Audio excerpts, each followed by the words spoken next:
Urubyiruko rw'u Rwanda, we are damn broke. Look at me, I look good, right?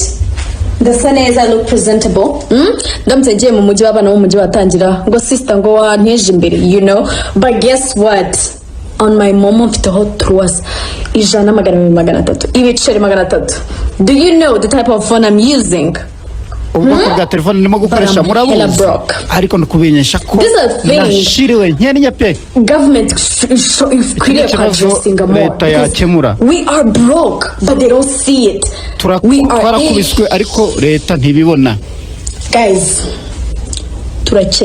turacyenye nimuka tubone dusa neza. We are broke and cooked and everything bad. Urubyiruko rw'u Rwanda turacyenye. Oswakim, ikintu kinini kibabaje cyane nukuri kuburana uvuga ko urubyiruko rudakennye.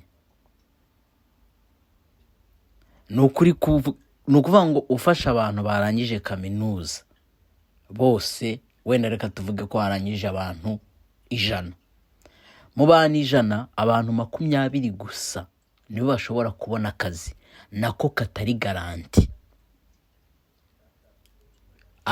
Babona ibiraka none niba uhakana ko ibintu n'umukobwa yavuze atari byo, radio yanyu ishaka makuru.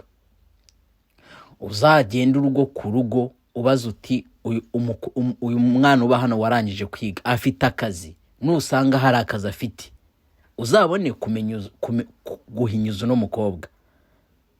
Kuko iki kintu ni defo abanyarwanda bakunda gukora, kwata ku muntu gusa. Kuba afite telefone ashobora kuba yifite ariko ari kuvugira abandi.